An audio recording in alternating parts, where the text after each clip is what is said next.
नमस्कार, स्वागत है आप सभी का ऑनलाइन बोर्ड स्टडी चैनल में। तो आज का जो पेपर होगा सी टेट का जो एग्ज़ाम हुआ था 21/1/2022 को, वही पेपर मैं कराने वाला हूँ आज के सेशन में।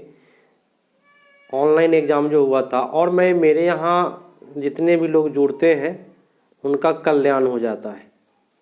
ऑफलाइन जितने लोग क्लास करते हैं मेरे यहाँ सभी कोई पास किए हैं। अभी तक नए बैच चल रहा है, उसमें भी सभी कोई पास करेंगे, पूरी गारंटी के तौर पर कहते हैं।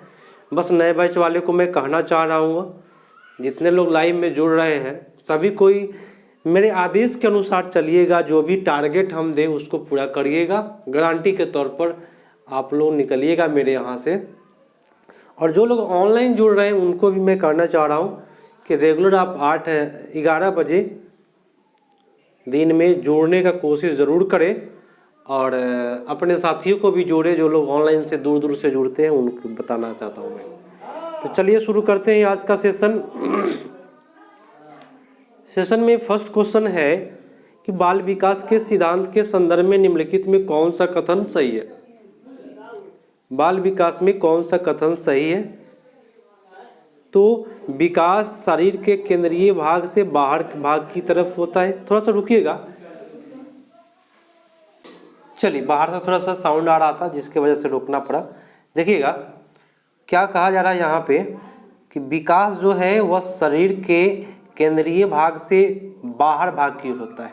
जैसे कि ये आपका शरीर है, सुन लीजिए, ये आपका शरीर है, पैर हो गया और हाथ हो गया।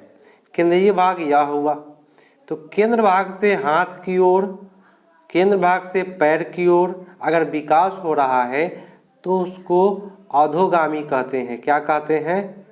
अधोगामी। और विकास का ये प्रकार है शीर्षगामी, अधोगामी। तो ये बात हो गया अधोगामी, इसलिए आपका फर्स्ट सही किया, घबराने की बात नहीं था। विकास याद रखिएगा आनुवंशिकता और पर्यावरण से प्रभावित होता है, यहाँ पे नहीं लिखा है इसलिए गलत है। देखिए पेडागोजी मेरे यहाँ करने से फ़ायदा क्या है कि पकड़ में आएगा कि कौन सा ऑप्शन सही जा रहा है, कौन सा ऑप्शन गलत जा रहा है। ठीक है। सी है कि ऐसे क्षेत्र का विकास जो अन्य क्षेत्र के विकास पर कोई प्रभाव नहीं पड़ता है, तो विकास क्षेत्र का प्रभाव पड़ता है। ठीक है, गलत लिखा हुआ है, नहीं। विकास पूर्णतः संख्यात्मक है कि आपका विकास 5 हुआ है, 10 हुआ है, ऐसा कभी सुने हैं? नहीं ना सुने हैं, नहीं सुने होइएगा। सटीक रूप में मापा जाता है, ये भी गलत है। तो आपका उत्तर सबसे बेटर विकास केंद्र भाग से बाहर की तरफ होता है, अधोगामी होता है। चलिए नेक्स्ट क्वेश्चन है आपके स्क्रीन पर। बच्चे में भाषा विकास किससे प्रभावित होता है? देखिए केवल आनुवंशिकता अगर होता है तो आपका गलत होगा, केवल पर्यावरण होगा तभी गलत होगा। लेकिन आनुवंशिकता पर्यावरण अगर दोनों रहे, याद रखिएगा आनुवंशिकता और पर्यावरण दोनों अगर शामिल हो रहा है तो आपका 100% सही जाएगा। क्लियर? तो आपका उत्तर हो गया C is the right answer. Next है प्रश्न, ध्यान से देख लीजिए आप लोग। 3 नंबर का प्रश्न क्या है कि एक प्रगतिशील कक्षा केवल मूक श्रवण को प्राथमिकता देगा। देखिए केवल एक मूक श्रवण को प्राथमिकता नहीं देगा, केवल एक को प्राथमिकता देने का काम ही नहीं करता है कहीं भी। सीटेट अधिगमकर्ताओं की व्यक्तिगत विभिन्नताओं का सम्मान करता है। बहुत अच्छा बात बोला। अगर अधिगमकर्ता में माने सीखने वाला, अधिगमकर्ता मतलब क्या? सीखने वाला में जो भी विविधता होगा, कोई बच्चा कम सीख रहा है, कोई मंद बुद्धि का है, कोई उच्च धनी परिवार का बच्चा है, कोई गरीब परिवार का है, सभी का क्या किया जाता है? सम्मान किया जाता है। तो ये अच्छा बात बोला। अंक शब्द जो होता अंक उन्मुख होता है। अगर प्रगतिशील कक्षा को हम कहेंगे कि अंक से निर्धारित करेंगे, नंबर से, तो ये आपका गलत हो जाएगा। प्रगतिशील कक्षा अधिगम में व्यवहारवादी दृष्टिकोण को निर्धारित करता है। तो व्यवहारवादी दृष्टिकोण गैस्टलवादी मनोवैज्ञानिक दिए थे और केवल स्पेशल एक वैज्ञानिक का नहीं चलता है, इसलिए आपका उत्तर बी पर जाएगा। नेक्स्ट है कि लॉरेंस कोलबर्ग के नैतिक विकास के सिद्धांत के अनुसार कोलबर्ग के क्वेश्चन आया, सजा टालने के लिए नियमों का पालन करना। देख लीजिए, बच्चा सजा से बचने के लिए माता पिता का आज्ञा का पालन करता है। हम बताए थे ना आपको कि सजा से बचने के लिए माता पिता के नियमों का पालन करता है या सजा को टालने के लिए नियमों का पालन करता है, तो इस चरण को हम क्या कहते हैं। कल के ऑफलाइन क्लास में मैं अच्छा से बताया हूं, प्रथा पूर्व चरण है ना। प्रथम चरण में आपका आता है कौन सा, दंड आज्ञाकारिता उन्मुखता। क्लियर, तो आपका उत्तर 4 का ए हो जाएगा बेटा। प्रथा बोले या पूर्व चरण बोले बात वही है, पूरा नाम देता इसका तो पूर्व परंपरागत स्तर होता। नेक्स्ट क्वेश्चन, अधिगम प्रकार को सुसाध्य करने के लिए एक अध्यापक को ऐसे तरीके का इस्तेमाल करना चाहिए। कैसे तरीका का इस्तेमाल, जिसमें संकल्पना का प्रतिकरण जटिलता से सरलता की ओर, कभी भी जटिल से सरल की ओर अच्छा नहीं होता है, सरल से जटिल अच्छा जाता है। अपसारी चिंतन को प्राथमिकता दे। अपसारी माने क्या, सृजनात्मक को बहुत बेटर माना गया है। जो विभिन्न संकल्प के बीच संबंध खोजने के महत्व दे, विभिन्न संकल्पनों के बीच संबंध को खोजने में महत्व दे, ये सबसे बेटर हुआ। जो अध्यापक के बीच प्रतिद्वंद्विता रूपी संस्कृति पैदा करे, प्रतिद्वंद्विता जो हो जाएगा, ये आपका गलत हुआ। तो यहाँ बी और सी सही जा रहा है।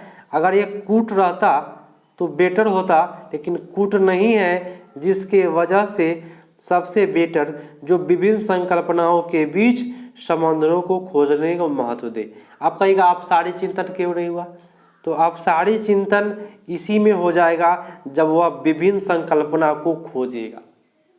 बात समझे, क्लियर है, इसलिए आपका उत्तर सी पड़ गया।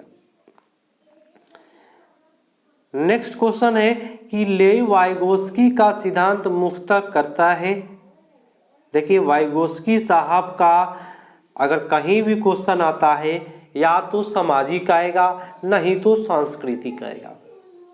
क्लियर, तो याद रखिएगा वाइगोस्की साहब का जब भी क्वेश्चन आता है तो सामाजिक नहीं तो सांस्कृतिक शब्द आएगा, और सांस्कृतिक वर्ड जो है आपका ऑप्शन नंबर 2 में है। इसलिए वह संज्ञानात्मक विकास में सांस्कृतिक उपकरणों के योगदानों को यही मानेंगे। कितने लोग मारे होंगे क्या, समाजीकरण के जीव परिस्थिति मॉडल, तो यहाँ पे ये जो है जीव परिस्थिति मॉडल केवल ये आपका गलत जा रहा है। इसलिए सबसे बेटर संज्ञानात्मक विकास में सांस्कृतिक उपकरण को योगदान दे रहा है। सांस्कृतिक बोले तो क्या, सामाजिक का, समाज में ही होता है, इसलिए आपका उत्तर भी पड़ जाएगा। क्रिकेट पर वार्तालाप के दौरान एक अध्यापक अधिकांशतः लड़कों से सवाल पूछ रहा है और लड़कियों से नहीं। देख लीजिए, लड़का से केवल पूछ रहा है, लड़की को छोड़ दे रहा है। भेदभाव इसके मन में बैठ गया, और जहाँ भी मन में टीचर के भेदभाव बैठते हैं वहाँ जेंडर पक्षपात होता है, नहीं तो पक्षपात के बदले में रूढ़िगत शब्द रहेगा, रूढ़िगत। ठीक है, जेंडर रूढ़िवादिता। चलिए नेक्स्ट क्वेश्चन, बाल केंद्रित कक्षा में एक अध्यापक किसको महत्व देता है। बाल केंद्रित में कभी भी बच्चा को महत्व देना है, लेकिन इस ऑप्शन के अनुसार निरंतर वस्तुनिष्ठ परीक्षा पर जोर नहीं देना है दोस्तों।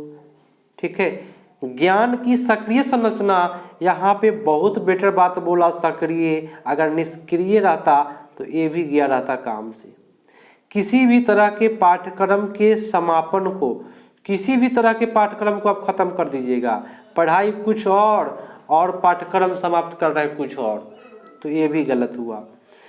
दंड आधारित कठोर अनुशासन, दोस्तों ऐसे ऐसे ऑप्शन से दूरी बना लीजिए, आज से कोरोना डिस्टेंस कर लीजिए, ऐसे ऐसे क्वेश्चन से। आपका 8 का बी उत्तर होगा। नेक्स्ट है कि निम्नलिखित में कौन सा बच्चों के सामाजिकरण का प्राथमिक कारक होता है। देखिए सामाजिकरण का प्रथम कारक जो होता है हमारा परिवार होता है ना। तो इसमें सबसे बेटर दिया हुआ है निकटस्थ परिवार। अब कितना लोग माता पिता कार्यस्थल मारेंगे, माता पिता परिवार में ही आते हैं, इसलिए आप परिवार मार के आइए तो बेटर होगा, समझे। नेक्स्ट है कि निम्नलिखित में कौन सा उम्र समूह जीन पियाजे के संज्ञानात्मक विकास के सिद्धांत के मूर्त संक्रियात्मक अवस्था चरण के समनुरूप है। देखिए मूर्त संक्रियात्मक अवस्था जो होता है वह 7 से 11 वर्ष के अवस्था को बोलते हैं। तो सीधी सी बात है 10 का उत्तर सी पड़ जाएगा, सोचने वाली बात ही नहीं है, इतना तो याद रहना चाहिए।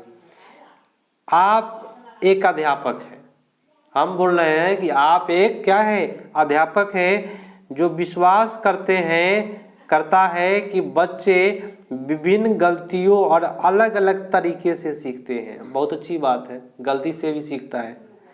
आप अपनी कक्षा में ऐसी आकलन की योजना करेंगे जो क्या हो, सभी विद्यार्थियों के लिए समान हो। देखिए सभी विद्यार्थियों के लिए समान हो जाएगा तो आकलन करना है तो सभी का आकलन समान तरीके से नहीं होगा। केवल वस्तुनिष्ठ प्रश्नों को शामिल करेंगे, ये भी आपका जो वर्ड है ये गलत हुआ। बच्चे के सीखने के तरीके से संबंधित न हो, यहाँ बोल दिया न हो, इसलिए गलत हुआ। लेकिन देखिए अगर आपको अलग अलग तरीके से सिखाते हैं तो आकलन भी क्या करना पड़ेगा आपको, आकलन भी अलग अलग तरीके पर आधारित होना चाहिए। आप अलग अलग तरीके से सिखा रहे हैं तो आकलन भी कैसा होना चाहिए, अलग अलग तरीके से होना चाहिए। बहुत बेटर, जिन्होंने डी किया उन सभी का सही जा रहा है। और लाइव क्लास में कभी भी अपने दूर के दोस्तों को जरूर शामिल करें। नेक्स्ट क्वेश्चन है, लाइक कर दीजिएगा, अभी लाइक नहीं किए हैं तो अभी तक लाइक जरूर करें। लेवाइगोस्की के सिद्धांत के अनुसार निम्नलिखित में कौन सी अध्यापन अधिगम प्रक्रिया को पार प्रदान करने की प्रभावशाली तकनीक है। पार मतलब समझते हैं, मैं आपको फिर से बताता हूँ, सुन लीजिए। आप मान लीजिए क्लास में बैठे हुए हैं, आप मान लीजिए क्लास में ऐसे बैठे हैं, सॉरी क्लास में आप ऐसे बैठे हुए, बच्चे लोग बैठे हुए हैं, सुन लीजिए, बच्चे लोग क्लास में ऐसे बैठे हुए हैं और बैठने के बाद एक टीचर है यहाँ पे, उस टीचर का कोई किसी से रिलेशन है, इससे रिलेशन है, इसको एग्जाम आप ले रहा है, टीचर एग्जाम में इसको इशारा से सहयोग कर रहा है, एक का आंसर 2 उंगली बता रहा है। तो इशारा से जब सहयोग करता है टीचर या कोई भी तो उसको हम पार कहते हैं। पार मतलब ढांचा, इशारे से सहयोग करना। तो यहाँ कह रहा है क्वेश्चन में क्या, पार प्रदान करने की प्रभावशाली तकनीक है, कौन सा होगा। तो समस्या सुलझाने के दौरान अगर बच्चे किसी बिंदु पर अटक जाए तो उसको संकेत या इशारा देना, संकेत या इशारा से सहयोग करना दोस्तों पार कहलाता है। बोले ना, अब इससे बेटर मैं नहीं समझा पाऊंगा, याद रखिएगा। नेक्स्ट क्वेश्चन है, निम्नलिखित कथनों से बुद्धिमत्ता के बारे में कौन सा कथन सही है। बुद्धिमत्ता के बारे में कौन सा कथन सही बताना है। देखिए फर्स्ट है कि बुद्धिमत्ता केवल बुद्धि लब्धि परीक्षण द्वारा ही मापा जाता है, गलत बात बोला। बुद्धिमत्ता संबंधित व्यक्तियों में अनुवांशिकता का कोई भूमिका नहीं है, तो अनुवांशिकता का कोई भूमिका नहीं है, गलत हुआ। एक क्षेत्र में उच्च बुद्धिमत्ता और अन्य क्षेत्र में उच्च बुद्धिमत्ता सुनिश्चित करना आपका गलत हुआ। तो 13 का सबसे बेटर, बुद्धिमत्ता विद्यालय में बेहतर प्रदर्शन करने की योग्यता से अधिक होता है। तो यहाँ आपका सबसे बेटर है, विद्यालय में प्रदर्शन करने, अगर बुद्धिमत्ता है तो आप बेहतर प्रदर्शन करने की योग्यता अधिक होगा आपके पास, लिखा हुआ है। चलिए नेक्स्ट देखिएगा कि एक घोड़े को देखकर, सुनिएगा, एक 3 वर्षीय बालिका चकित होकर बोली क्या बोली भाई? वाह इतना बड़ा कुत्ता। देख लीजिए वो क्या समझ रहा है मेरे हिसाब से, सुनिए। 4 पैर हो, 1 पूंछ हो, उसको कुत्ता बोलता है, चाहे कोई भी हो। तो घोड़ा को देखकर चकित होकर बोला वाह इतना बड़ा कुत्ता। तो जिन पियाजे के संज्ञानात्मक विकास के सिद्धांत के अनुसार बालक की यह प्रक्रिया किस चरण का उदाहरण है? देखिए वो पहले से कुत्ता जानता है, घोड़ा को देखता है तो कुत्ता बोलता है, गाय को देखता है कुत्ता बोलता है, हाथी को देखता है कुत्ता बोलता है। मतलब कोई परिवर्तन नहीं कर रहा है अपने बातों में, कोई चेंज नहीं, तो आत्मसातकरण कहलाता है, समावेशन कहलाता है। क्लियर? लेकिन वही कुत्ता को घोड़ा बोलता तो समायोजन होता। ठीक है, अगला क्वेश्चन, भाषा एवं विचार पर लेई वाइगोस्की क्या सुझाते हैं? वाइगोस्की साहब क्या सुझाए हैं? तो भाषा संज्ञानात्मक विकास को निर्देशित करता है। बहुत अच्छी बात है, याद रखिएगा। अगर रहता आप कहिएगा कि भाई ऑप्शन नंबर बी क्यों नहीं होगा, तो संज्ञानात्मक विकास को भाषा निर्देशित करता है। बी होगा पियाजे का, बी पियाजे साहब का नियम है। ए जो है वाइगोस्की का है। क्यों? तो ट्रिक बता देते हैं, यदि कहीं भी क्वेश्चन में भाषा पहले रहे तो आपका वाइगोस्की साहब सही जाएंगे। ठीक है, यदि भाषा दूसरे स्थान पर आ जाए, देखिए यहाँ फर्स्ट यहाँ सेकेंड, तो पियाजे साहब पर जाएंगे। ठीक है, तो यहाँ फर्स्ट में भाषा तो वाइगोस्की साहब। क्लियर? नेक्स्ट क्वेश्चन, बच्चों में सृजनात्मकता को किस प्रकार सुसाध किया जा सकता है? बोले तो सुधारा जा सकता है अन्वेषण को प्रोत्साहित करके। अन्वेषण माने खोज, बहुत बेटर है। सृजनात्मक माने होता है निर्माणकारी। निर्माण कब करेगा? जब बच्चा खोज करेगा। क्या अध्यापक केंद्रित आपका ऑप्शन गलत होता है, शिक्षक केंद्रित। लगातार अभ्यास का दोहराव, तो इससे बच्चा ऊब जाएगा। केवल अनुकरण नकल करेगा तो बच्चा कुछ भी नहीं सीखेगा। आपका उत्तर बेटर ए पड़ जाएगा। चलिए, गुणज वैकल्य सीधे तौर पर निम्नलिखित में किससे संबंधित होता है?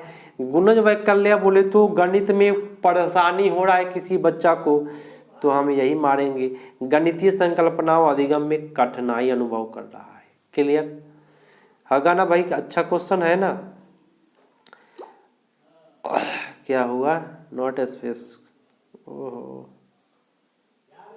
क्वेश्चन नंबर आप 18 देख रहे हैं कि ध्यान से देखिएगा।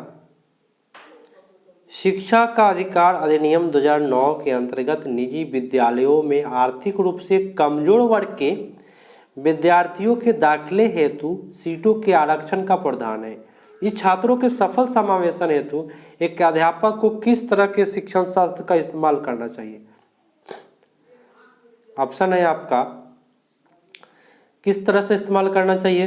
तो भेदभाव नहीं होना चाहिए, अलगाव नहीं होना चाहिए, समानता का आधारित नहीं होना चाहिए, क्या होना चाहिए? समानता पर आधारित। ठीक है, उससे बेटर आपको माना गया है साम्यता पर आधारित।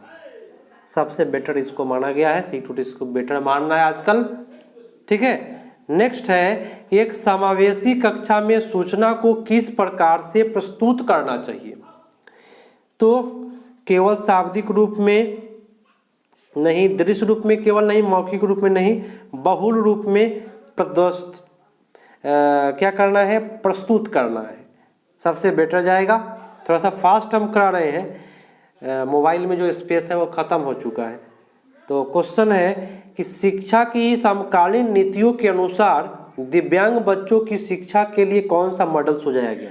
तो दिव्यांग के लिए जो सबसे ज़्यादा जरूरी है, केवल कहीं नहीं जाएगा, दिव्यांग है तो अलग शिक्षा भी नहीं देना है, सम्मिलित एकीकृत शिक्षा भी नहीं, समावेशी शिक्षा में ही रखना है उसको। चाहे दिव्यांग हो, लंगड़ा हो, लुज्जा हो, कोई भी हो, उसको समावेशी में रखना है। अधिगम प्रक्रिया के बारे में निम्नलिखित में कौन सा कथन गलत है? देखिए अधिगम एक नियंत्रण चलने वाली प्रक्रिया है, अच्छी बात है। अधिगम त्रुटियां गलती अप्रासंगिक है, होती रहती है। अधिगम अप्रासंगिक है कि प्रासंगिक है? अप्रासंगिक वर्ड गलत हो गया। अधिगम व्यक्तिगत पर्यावरणीय कारक पर आधारित होता है, ये सही है। अधिगम चक्रीय रूप से अनुरेखीय नहीं होता। अनुरेखीय माने एक दिशा में नहीं होता, अलग अलग होता है, बहुत सही बात बोला। लेकिन अधिगम क्या है, गलतियां अप्रासंगिक नहीं है, प्रासंगिक होता है, सबसे होते रहता है। तो नेगेटिव खोज रहा था क्वेश्चन, गलत बोल रहा था क्वेश्चन खोजने के लिए, उत्तर आपका बी पड़ जाएगा। क्वेश्चन है कि बच्चे को बारंबार यह बोलने के लिए कि अधिगम के लिए योग्य नहीं है, माने तुम पढ़ने लायक नहीं हो, किस संभावना को बढ़ावा देगा? आप टीचर हैं तो ऐसा बात नहीं बोलना है। इससे क्या होगा, तब बच्चे में अधिगम के प्रति निष्प्रेरित हो जाएगा, अनुप्रेरित हो जाएगा, प्रेरणा उसके अंदर खत्म हो जाएगा। ठीक है, आज केवल फास्ट कराएंगे, कल से आपका एक थोड़ा सा स्लो चलाया जाएगा ताकि आपको समझ में आए और अच्छे से आए। ऐसे आएगा आपको समझ में। समस्या समाधान कौशल को किस प्रकार बढ़ाया जा सकता है? समस्या समाधान कौशल को बढ़ा सकते हैं आप उपकरण सामग्री परंपरागत इस्तेमाल दे करके। समस्या समाधान कौशल को सबसे बेटर आप कर सकते हैं क्या? मानक रूप गलत है आपका, है ना। परंपरागत इस्तेमाल करेंगे ये भी गलत है, गैर परंपरागत सब नेगेटिव चला जाएगा। याद करना गलत हो गया, तो संसाधनों के वैकल्पिक तरीकों को मानकर, है ना, ये सबसे बेटर माना जाएगा यहाँ। अगला है कि प्राथमिक कक्षाओं में संकल्प अध्यापन हेतु विषय वस्तु को प्रस्तुत करने का कौन सा क्रम सर्वाधिक उपयुक्त है? देखिए, कहीं भी विषय वस्तु को प्रस्तुत करेंगे तो सबसे पहले मूर्त करेंगे और मूर्त चीज का चित्र बनाएंगे और तब उसका संकेत बना देंगे। ठीक है, जैसे कि बोतल ले लीजिए, उसका चित्र बना दीजिए और उसका एक संकेत बता दीजिए। ठीक है, अगला क्वेश्चन है कि बच्चे के अधिगम पर कक्षा के वातावरण का काफी प्रभाव पड़ता है। प्रवीणता अभिमुख अधिगम संस्कृति को बढ़ावा देने के लिए कक्षा का वातावरण किस तरह का होना चाहिए? तो कक्षा का वातावरण प्रदर्शन केवल नहीं होना चाहिए, केवल अध्यापन नहीं होना चाहिए, स्पर्धात्मक माने कंपटीशन का माहौल भी 1 to 5 में नहीं होता है। सकारात्मक और सहयोगात्मक जरूरी है, सहयोग बहुत जरूरी है। नेक्स्ट है कि अधिगम के संदर्भ में निम्नलिखित में कौन सा कथन सही है? अधिगम के में सही कथन चुनना है। परीक्षा ही अधिगम का चरण है, गलत। निष्क्रिय प्रक्रिया है, अधिगम में क्या है? निष्क्रिय प्रक्रिया है, जो गलत बोल रहा है। आगे देख लेते हैं। अधिगम निष्क्रिय बोल दिया। यहाँ बोला कि भावों का अधिगम प्रक्रिया पर कोई प्रभाव नहीं पड़ता है, गलत बात बोला। अधिगम एक जटिल प्रक्रिया है, हाँ सही बात है, जिसमें अधिगमकर्ताओं की सक्रिय संलग्नता जरूरी है। अधिगम जटिल है और उसमें आपको सक्रिय रहना बहुत जरूरी है। अधिगम का सामाजिक संरचनात्मक विचार अधिगम प्रक्रिया में डैश की महत्व पर जोर देता है। सामाजिक संचार किस पर जोर देगा? तो समाज में कभी भी पारस्परिक क्रिया पर जोर देगा, है ना। समाज की बात होता है, कहीं भी पारस्परिक होगा, पुरस्कार दंड नहीं होगा, आनुवंशिकता नहीं होगा, अटल शब्द फिक्स है, इसलिए गलत हुआ। अगला निम्नलिखित में कौन सा युग्म घटक अभिप्रेरणा स्रोत का सही रूप से मिला युग्म है? तो सही रूप से मिला कौन सा है? आत्म परितोषित बोले तो बाह्य अभिप्रेरणा, गलत बात है। आत्म बोले होता है क्या? अंदर से प्रेरित, तो बाह्य नहीं होगा। आत्म जिज्ञासा जो होता है वह अंदर से अभिप्रेरित होता है, ये सही बोल रहा है। नगद पुरस्कार बाह्य होता है, इसको आंतरिक बोल रहा है। रुचि क्या होता है? आंतरिक होता है, इसको बाह्य बोल रहा है। तो सबसे बेटर क्या होगा? जिज्ञासा, रुचि, आंतरिक अभिप्रेरणा होता है। नेक्स्ट है क्वेश्चन, देखिए, विद्यार्थियों में संकल्पनात्मक समझ को सुसाध करने हेतु एक अध्यापक को क्या करना चाहिए? एक अध्यापक है आप, तो सबसे बेटर है कि जो प्रस्तुत किया गया है, जो पहले से ही ज्ञात है, उन दोनों में संबंध स्थापित करने का अवसर देंगे। कहीं भी बच्चों को अवसर देना है। अब भाई फर्स्ट क्यों गलत हुआ? केवल की बात कर रहा है। सेकेंड क्यों बोला? क्योंकि नहीं लगाया हुआ है, गैर उदाहरण दे रहा है। नहीं देने के लिए बोल रहा है, ठीक है, गैर उदाहरण और उदाहरण। चलिए आज का लास्ट प्रश्न है, निम्नलिखित कारक अधिगम को प्रभावित करता है। कौन करता है? तो अभिप्रेरणा प्रभावित करता है, सामाजिक संदर्भ करता है, संवेग करता है और शिक्षण शास्त्रीय उपगम सब करता है। आपका उत्तर सब हो जाएगा। तो दोस्तों एक बार लाइक करके जाइएगा और कमेंट करके बताइएगा कि आपको सेशन कैसा लगा। मिलते हैं अगले पार्ट में, तब तक के लिए धन्यवाद। जय हिंद।